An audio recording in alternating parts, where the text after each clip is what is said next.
মেয়েদের 7.5 ভরি বা তার উপরে স্বর্ণ আছে, কুরবানি দিতে হবে। এখন যদি সেই নারীর নিজস্ব কোনো আয় না থাকে তবে সে কিভাবে কুরবানি আদায় করবে? খুব দারুণ একটা প্রশ্ন। অনেক মা বোনদের তারা হচ্ছেন কোনো আয় তাদের এক্সট্রা নাই, কিন্তু স্বামীর কাছ থেকে বিয়ের সময়ে বাবার কাছ থেকে তার স্বর্ণালঙ্কার আছে 7.5 ভরি, তার মানে তিনি সাহেবে নিসাব। এখন এই প্রশ্নের প্রথম উত্তর হচ্ছে, আপনি যদি সাহেবে নিসাব হন, কুরবানি রাখলাম, একটু আটকায় রাখলাম, হ্যাঁ, একটুখানি থুক্কু দিয়ে রাখলাম কুরবানি, এবার বাকিটা আপনার জন্য কি তাহলে জাকাত দেওয়া ওয়াজিব হবে কিনা? হ্যাঁ, ওয়াজিব হবে। আপনি কিভাবে তাহলে জাকাত দিবেন? আপনার তো কোনো টাকা পয়সা নাই।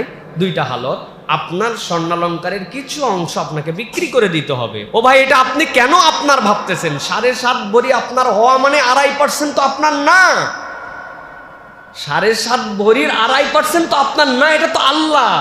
1 লাখ টাকা আপনি মনে করতেছেন 1 লাখ আমার কাছে আছে, আসলে তো 97,500 টাকার মালিক আপনি। আপনি তো 2,500 টাকার মালিক না। আপনি কেন বলতেছেন আমি 7.5 ভরি সোনার মালিক, কোনো টাকা নাই? ওইটার মালিকই আপনি না, ওই অংশ আল্লাহর। অতএব আপনাকে ওটা বেচে দিয়ে দিতে হবে। দ্বিতীয় বিকল্প কি? আপনার স্বামীর আয় আছে, উনি বলছেন যে আমি তোমাকে এই টাকা দিয়ে দিলাম, তুমি আদায় করে দাও। স্বামী আপনাকে দিচ্ছে, ওই টাকা দিয়ে আদায় করে দিলে হয়ে যাবে। ঠিক কুরবানিতে এবার আসেন, আপনার যদি সাহেবে নেশাব হন, আপনি আপনার এই টাকা যদি আপনার থাকে তাহলে আপনার জন্য কুরবানি ওয়াজিব। আপনাকে কুরবানি দিতে হবে। আপনি কিছু একটা বিক্রি করে দিবেন, ওর অংশ দিয়ে আপনি কুরবানি দিবেন। অথবা ঠিক একই রকম আপনার হাজবেন্ড আছেন, আল্লাহ তাকে সামর্থ্য দিয়েছেন, তিনি চান না যে আপনি গোল্ডটা বেচেন, তাহলে তিনি আপনাকে একটা অংশ দিয়ে দিলেন, এটা ভালোবাসার মধ্যে হয়ে যাবে, আপনি তখন কুরবানি দিবেন। কিন্তু কোনো অজুহাত দিয়ে যে স্বর্ণালঙ্কার আছে, টাকা নাই, তাহলে কেমনে আমি কুরবানি দিব, অতএব কুরবানি দিলাম না, স্বামী দিলে স্ত্রীর কুরবানি আদায় হয়ে যায়, এই মাসালা বাংলাদেশের অধিকাংশ মহিলাই জানে, তাই না ভাই?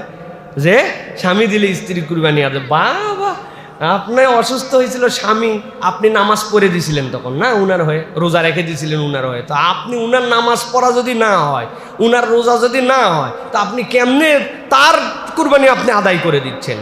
এইটা তাহলে ক্লিয়ার যে টাকা না থাকলেও আপনি এই পদ্ধতিতে আপনাকে কুরবানি দিতে হবে। আশা করি আপনার উত্তর পেয়েছেন।